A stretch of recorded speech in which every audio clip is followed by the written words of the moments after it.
Hi, Makiko. Hi, Karisha. Thank you for joining us in Sunnyside.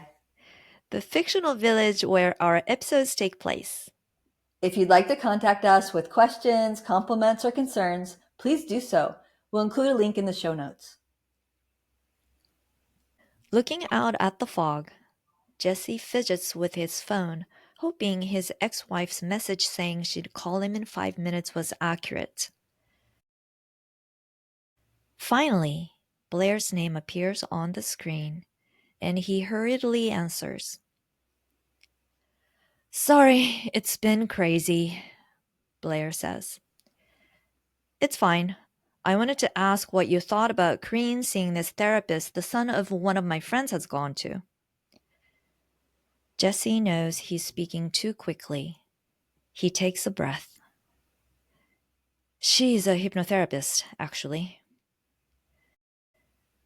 A hypnotherapist? Really, Jesse? Aren't you overreacting? Jesse says. I'm worried about her. She's never been this critical of herself before. Blair sighs. All 15-year-olds hate how they look. Maybe cut back on her social media time. That's what my friend's son got help with, actually. Jesse says, hopefully. Or, Blair suggests, we can just make a rule. Jesse hesitates, then says, it's not just social media. I spoke to the hypnotherapist and I think she can help. Do you want to talk to her? I trust that you've done the research, Jesse. It seems unnecessary, but if you think it's important, then let's give it a try. If I email you the form, can you please get it back to me today? It requires both parents' signatures. Jesse goes to his laptop, open on the kitchen table, and as soon as Blair says, of course, presses send on the prepared message. Thank you, Blair. Keep me updated. Thanks, Jesse, Blair says. Jesse ends the call, feeling relieved. Now he just has to convince Carene. The friend Jesse's referring to here are Shiori and Hiro, the parents of 17-year-old Akimitsu, who had sessions with a hypnotherapist, Carene Neibaur, to help him with his social media usage and schoolwork focus. Information about that episode is included in the show notes. And here, just one quick note. When we work with a minor, meaning anyone under 18 in the US, and actually in Japan it's 20, but Oh, interesting. we need a written consent from all legal guardians. So in shared custody situation, that means each guardian needs to agree and sign. Right, exactly.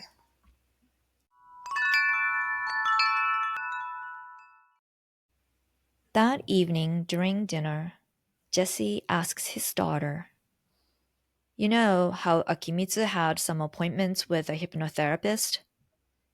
Yeah, Carene says. You've told me 20 times. He really liked the sessions, found them useful. Would you be willing to talk to the same person, see if she could help you feel happier? Dad, you shouldn't expect to be happy all the time. It's not reasonable. Jesse pauses for a moment, then says hesitantly, weren't you at least happier before? Before what? Before now? Carene sighs loudly. More likely, seeing a personal trainer or an esthetician or a plastic surgeon would make me happier. The problem is not in my mind. Jesse asks, what about talking to her on the phone? To who? Raina, the hypnotherapist. Oh, you must really want this. Where's the dad who'd have said, to whom, killing any chance of a rapport with his bratty illiterate teen?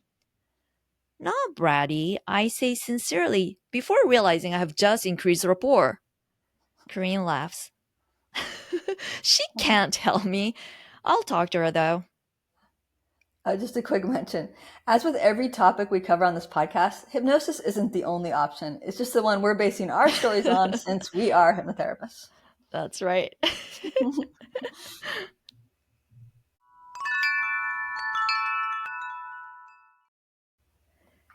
A few days later, Green has a phone consultation with Reina, who tells her, your dad is worried you're feeling negative about your appearance and that you seem very unhappy. Do you agree with him? Green thinks about this for a moment, then says, I do hate the way I look. My mom says I'm in an awkward phase, but she's not so beautiful herself. She pauses to see if Reina will laugh or protest, then continues when she doesn't. I'm not being bullied like my dad keeps asking. I don't think how people look on social media is always reality like my mom thinks I do. Reina asks, do you remember when you started disliking how you looked? Karine doesn't respond right away, even though the answer comes to her immediately. I guess about a year ago, a friend posted a picture of me with herself and two other girls. They were all smiling and posing just right, but my mouth was open weird and my hair looked greasy and my stomach stuck out. And someone commented under it that one of them didn't look like the others. And I know that was just one photo and it's about them being ready and posing and me not. But from then on, I've noticed in real life that everyone else looks better than I do. At least everyone except people I don't want to look like anyway. Reina says, oh, that's tough. There's nothing like a bad photo, especially when you can't delete and forget, which is my policy. And my friends and family have to get posting approval, something impossible in high school, with photos being taken all over the place. How can you help me if you don't like bad photos of yourself? Reina laughs. Good question. Maybe you'd rather work with someone who doesn't care how they look in photos. Maybe, Karine says. Think about that, and I can give you and your parents some other options if you'd like. After a moment, Reina continues. The photo thing's never been a big problem in my life, possibly because photos were taken much more rarely when I was growing up. I guess I'd rather work with someone that gets it, Karine says. At least if there is a way to help. It's a big problem in my life, and like I said, it's not photos that are the main issue anymore. Makes sense. Is there any time when you aren't thinking about how you look? When I'm asleep. Are you sure about that? Reina asks. Karine laughs. Okay, then. I don't know. Any activities you do that are fully absorbing, no room for other thoughts? No. Is there anything you'd like to learn or a program at school you're interested in? Not really. Do you have anything you do besides school?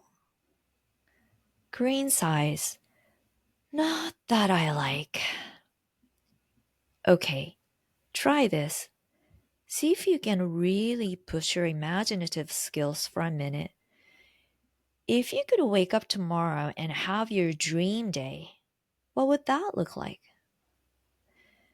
Oh, I don't know. Maybe my best friend would have slept over and the next morning we'd video ourselves making creme brulee French toast as if we were on a cooking show. And then we'd post it and it would go viral and would get accepted to a famous French pastry school. But we don't find out about that until later in the week. So back to today, we go to the park and I teach a Tai Chi class and all the students really love it, including my friend. And then we go back to her place and make dinner for her parents because they'd clean up if someone else does the cooking. Oh, and before that, for lunch, we'd go to a cafe and maybe go see a movie too. That sounds so fun, Reina says. You and your best friend must be talented chefs. We became friends when someone in junior high said we should have a bake off to see who made the best chocolate chip cookies. Oh, nice. And you've learned Tai Chi? Not really. We did a martial arts series in PE and I really liked Tai Chi. I felt calm and peaceful doing it. Wonderful. Thank you so much for talking to me today, Karine. Do you think you'd like to try a session together? I guess so, Karine says. Just asking the questions gets our subconscious working toward finding the answers. So it's fine if an answer doesn't come right away. Right. And in this case, Karine sort of started to come up with different ideas. And like Kareem mentioned, she at first said that she couldn't think of anything she was interested in or enjoyed outside of school. But then once she got going, this simple exercise really revealed what she likes, like the cooking and baking and even Tai Chi. So, this kind of exercise really works. Yeah, it's really helpful even to do with oneself. Yeah.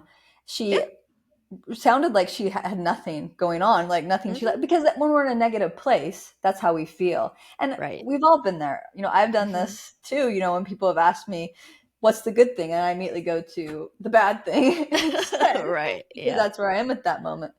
But Yeah. yeah, getting out of that reveals a lot. Absolutely.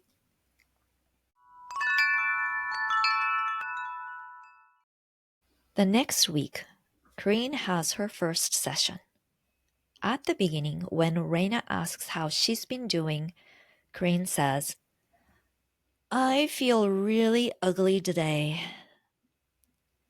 Let's try a little exercise, Reina suggests. Think about feeling ugly and see if there's a place in your body that you can find that feeling, like if it were hanging out somewhere. Should I close my eyes? Corinne asks. Reina replies, You can, but don't have to. I usually find that closing my eyes helps me focus. See what works best for you. Corinne closes her eyes. After a moment, she makes a disgusted expression. It's everywhere. That's fine. See if you can keep focusing on it. Is it still everywhere? Yes, Corinne says. See if you notice a place where you feel it even more than other places. Looking intent, Corinne nods her head a few times, then says, It's below my rib cage. She points, kind of right in there. Is it a shape? Not really. What shape is it closest to, maybe? Uh, maybe a crumpled pillowcase? Is it a color?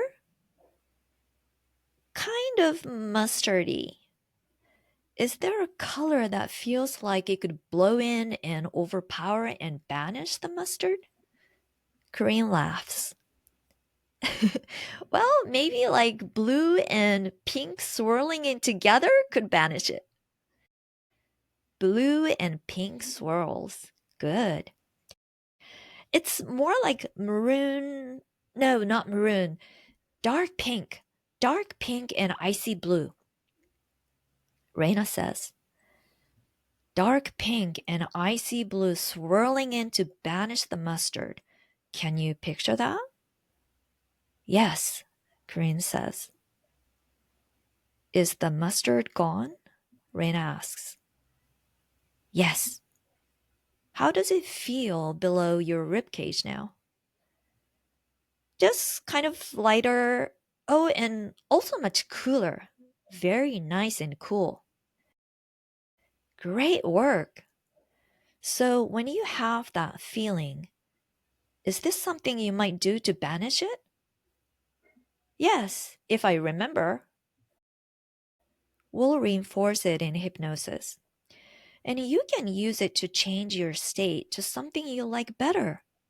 What do you think about that? I like it, Kareen says. So, in general, do you ever feel anxious or stressed? Always! Okay, hypnosis is great for that.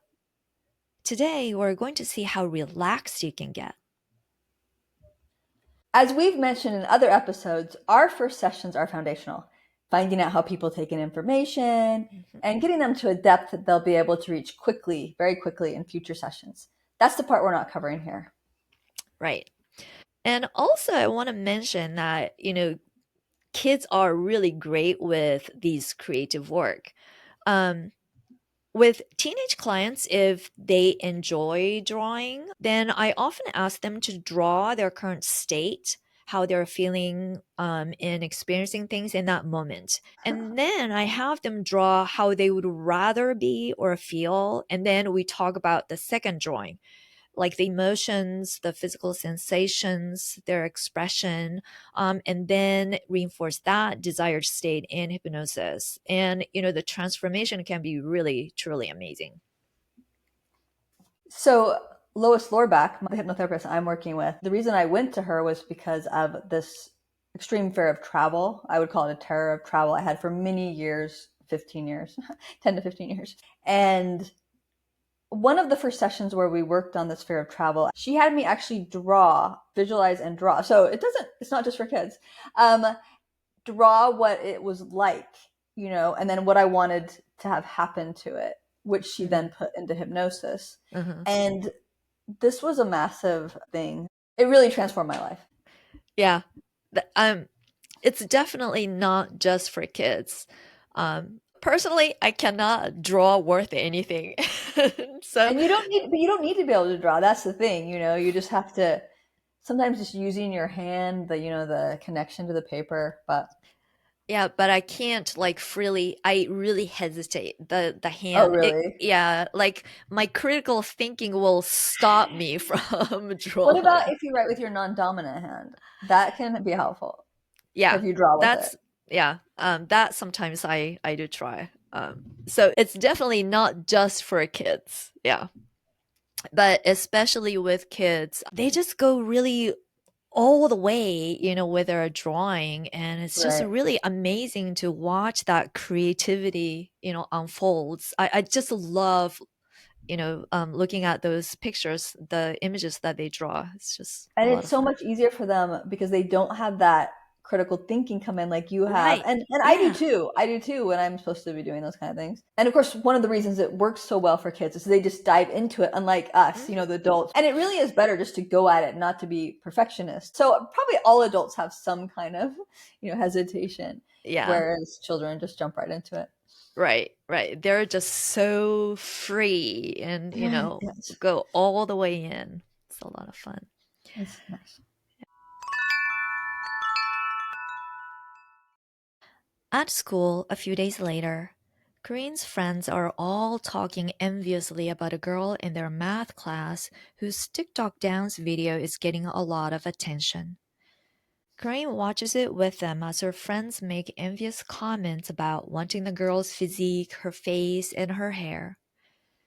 Corinne has a feeling of hopelessness, knowing she will never be able to look anything like this girl.